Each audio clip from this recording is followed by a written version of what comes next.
Poutine, le dictateur. Hier, on a tous vu les joueurs du Real Madrid. Ils ont fini allongés au sol, KO. Une image qui résume toute la saison du Real Madrid. Les joueurs allongés, on aurait dit des cafés allongés, les gars. Tous KO, on dirait qu'ils étaient morts, tous assommés, les gars. L'image, elle résume bien la saison de Madrid. Déjà, avant de parler, je voulais rappeler à tout le monde une statistique incroyable. Mbappé, toi qui aimes bien les stats, écoute celle-là. Cette saison, j'ai gagné autant de trophées que Kylian Mbappé. Alors que je joue même pas au football, les gars. Voilà. Mbappé, moi, c'est le mano à mano. J'ai rien fait. J'ai bouffé des tacos toute l'année. Je suis resté assis sur une chaise. Eh ben, j'ai le même palmarès que Mbappé cette saison. C'est incroyable. J'ai gagné autant de trophées que le Real Madrid. Mais c'est dingue, les gars. C'est dingue. Et ça, c'est depuis que Mbappé, il est arrivé au Real Madrid. Faut dire la vérité, Mbappé, le football, il a changé. Le Real Madrid, il a changé aussi. D'ailleurs, je sais même pas par quoi commencer, les gars. Il y a tellement de sujets autour de Mbappé depuis quelques jours, c'est incroyable. Mbappé partout, c'est une partouze de critiques. Ça va dans tous les sens. Ça va de Mboutou, le dictateur, ça ressort des tweets, ça parle du like qu'il a fait. On dirait l'affaire Epstein. C'est plus Jeffrey Epstein, c'est Jeffrey Mbappé, les gars. Tout le monde parle que de lui. Depuis que Mbappé est arrivé au Real Madrid, le Real Madrid, c'est devenu la Real Sociedad. Et même les joueurs, ils ont changé. Vinicius, c'est devenu minibus. Rodrigo, c'est devenu escargot. Bellingham, c'est devenu Belinda. Kamavinga, c'est devenu Kamasutra. Oula, les gars. Oh, il fait régresser les joueurs. Qui a déjà vu Mbappé en dehors d'un match traîner avec un joueur de Madrid? Moi, j'ai jamais vu. Avant Mbappé, les gars, le Real Madrid, c'était quoi? C'était Kamavinga, Vinicius, Bellingham, Rodrigo, des jeunes gamins, des jeunes génies. Et même l'été, les gars, quand ils étaient en vacances, ils partaient tous au même endroit. On se rappelle tous de Kamavinga qui va rejoindre Vinicius et Rodrigo au Brésil.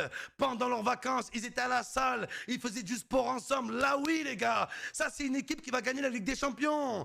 Mbappé, il n'a pas d'amis, les gars. Il y a des images simples, il y a des images qui peuvent tout changer. Là, l'autre fois, j'ai vu Bellingham s'amuser avec les enfants à Valverde. Vous avez déjà vu Mbappé jouer avec les gamins de quelqu'un? Moi, je vous dis, les gars, je suis un père de famille. Si tu viens avec moi, tu joues pas avec mes enfants, t'approches pas de moi, en fait. Quelqu'un a déjà vu Mbappé au PSG jouer avec les enfants de Messi? Non, les gars, non. Non, quand il a un peu de repos, un peu de vacances, au lieu d'en profiter pour nouer les liens avec les joueurs de Madrid, il prend Achraf Hakimi, Achraf Hapimil et il se casse aux États-Unis, il se casse en vacances. Ben oui, Kylian, c'est comme ça qu'on gagne un trophée. C'est pas que sur le terrain, c'est en dehors du terrain, en créant des liens, en faisant des gestes. De temps en temps, tu laisses des pénaltys. De temps en temps, tu vas en vacances. La karma, c'est ton karma. Le carton rouge de Kamavinga. On en parle, les gars. Moi, je m'attendais à voir quoi sur Instagram? Une photo de Mbappé avec Kamavinga qui le soutient. Aucun soutien. Mais t'es une merde, Kylian, t'es une merde.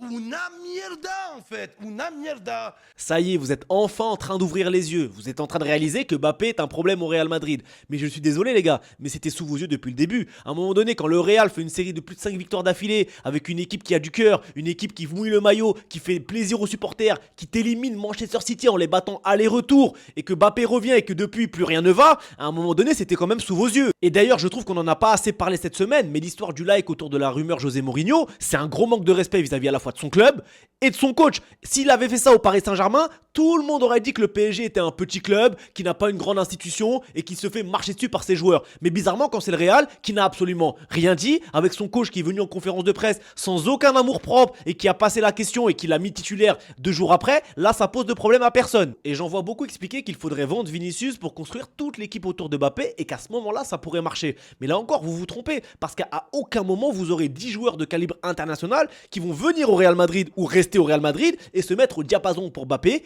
courir pour lui, mettre leur carrière et leur stats perso entre parenthèses pour mettre en valeur Mbappé. De une, il n'a pas la légitimité pour ça. Il n'a pas l'aura d'un Cristiano Ronaldo ou des joueurs comme Karim Benzema pouvaient se mettre au diapason pour lui parce qu'il était tellement fort que le mec te faisait gagner des titres. Donc quand tu voulais gagner, il fallait être au service de Ronaldo. Mbappé n'a fait gagner absolument aucun club. Et deuxièmement, Mbappé n'est ni fédérateur ni un leader sur le le terrain, c'est quelqu'un d'assez égoïste, ça c'est le moins qu'on puisse dire. Quand vous regardez son comportement, à la fois avec ballon, les choix qu'il peut faire par moment, quand il ne fait pas la passe à ses coéquipiers, et deuxièmement à la perte de balle, quand il se comporte comme un dictateur, comme s'il avait 10 larbins autour de lui qui allaient courir pour lui. Vous croyez que dans le vestiaire, des joueurs comme Bellingham, des joueurs qui ont gagné avec le Real Madrid, ça passe? Vous pensez vraiment que ces joueurs-là vont courir pour lui? Mais moi, ce qui me rend fou, c'est que j'ai l'impression que personne n'ose parler à Mbappé, comme si c'était l'un des meilleurs joueurs de l'histoire du sport et qu'il savait tout sur tout, qu'il avait rien à apprendre. Enfin, je veux dire, il n'y a pas un président, il n'y a pas un coach, il n'y a pas quelqu'un pour lui dire écoute, si tu ne fais pas ce que je te demande, tu iras sur le banc. Pourquoi Mbappé est forcément plus grand que son équipe à chaque fois,